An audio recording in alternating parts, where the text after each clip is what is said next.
Yeah, hi there, and these comments are to one of my online students, and you had a question about one of my lessons on adjective clauses. So you say, can you give me more examples of which and that? So you are answering one of my grammar questions in my online TOEFL course. Her look of candor depicts a sense of realness to her characters. Blank, she is a talented actress, so maybe you had a question about A versus C, right? So, now if you wanted to look at this as two separate sentences, right?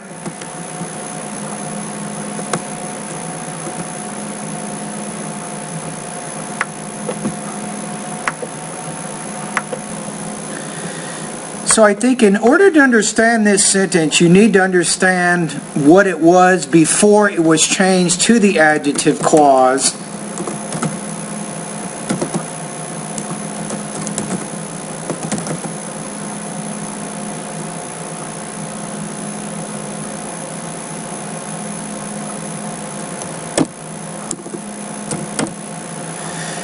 So you can probably look at it kind of like this. So we have her look of candor depicts a sense of realness to her characters. That's one sentence. Then the second one is that or this is why she is such a talented actress, right?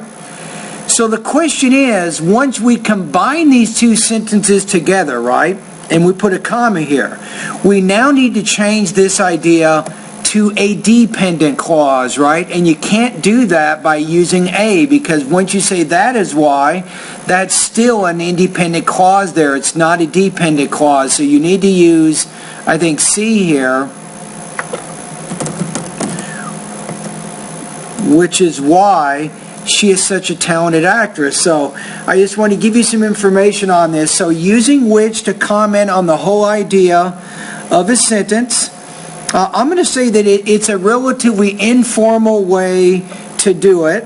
It's probably more common in the spoken language, so I want you to know that we'll do this more in the spoken language. And probably for more formal research writing, this is probably not the most appropriate grammar that we use.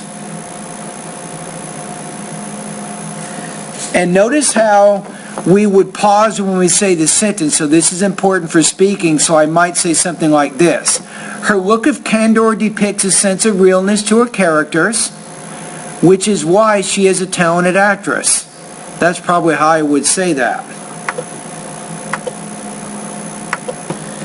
Now to further differentiate which versus that versus who, I want you to take a look at some sample sentences here. So the first one, the man that I met yesterday is a police officer in Tupelo, Mississippi. Now, of course, you can also put here, if you want, who. And you can even here, if you want, you can put nothing.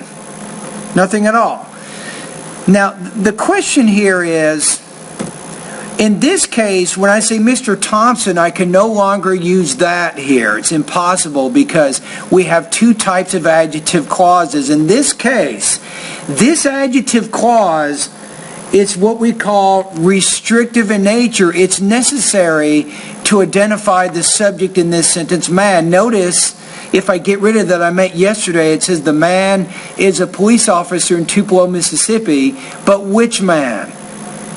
Now, if I say Mr. Thompson, comma, who is a police officer, comma, lives in Tupelo, Mississippi, this particular adjective clause here is non-restrictive in nature, which means it's not necessary to identify the subject of this sentence. So I think you have to kind of understand, usually when we use that as an adjective clause connector, we're using it in an adjective clause that is necessary to identify some other noun in the sentence. When we use a word like who and which for that matter, we typically use these in adjective clauses which are not necessary to identify the noun they modify. And we indicate whether it's necessary or not by using commas. So once we put a comma here and a comma here, that adjective clause is no longer necessary to identify this particular noun here, Mr. Thompson. Okay, so let's recap just briefly. So we have two types of adjective clauses, restrictive and non-restrictive adjective clauses, right? So with restrictive adjective clauses, the adjective clauses necessary to identify the noun it modifies do not use commas. And this first sentence, the man that I met yesterday is a police officer in Tupelo, Mississippi, this is an example of a restrictive element. Now, the next one, Mr. Thompson, who is a police officer, lives in Tupelo, Mississippi. This is an example of a non-restrictive element. So in this case, the adjective clause is not necessary to identify the noun it modifies, and you should use commas. Now let's go to another one. Let's compare here. So we have the English grammar book that we used last quarter was the appropriate level for the ESL students. This is an example here. I'm not using commas. This is called a restrictive element. So why is that? Because we don't know which grammar book we're talking about until we say that we use last quarter. That helps identify grammar book and makes it more specific there. Now this one, I'm going to even put underline here because I'm talking about a book. So understanding and using English grammar, and by the way, if you're not sure which one I'm talking about, this is by Betty S. Azar and Stacy A. Hagen, 4th edition.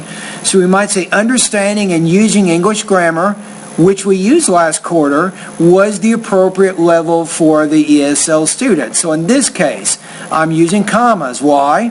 Because once I give the title of the book, the adjective clause is not necessary to identify the noun that it modifies. So I am using commas in that example.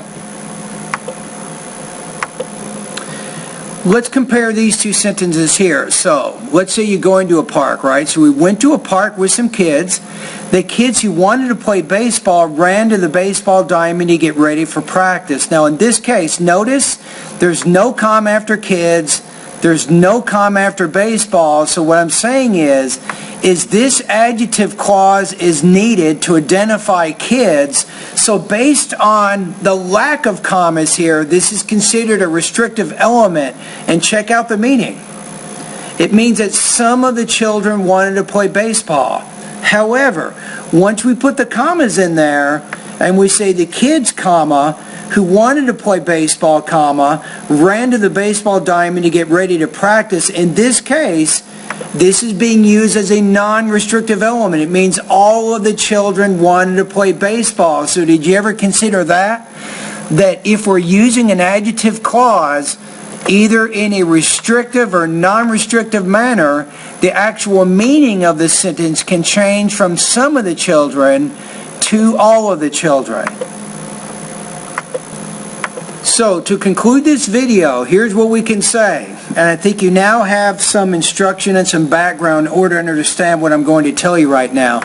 Typically, we don't use that in non-restrictive elements. That's what you want to use. That's what you want to remember from this video. So if you put commas, right? If you have a subject and then you have a comma, you're not going to put that in there. You might put who, you might put which, but you're definitely not going to put that in that particular sentence.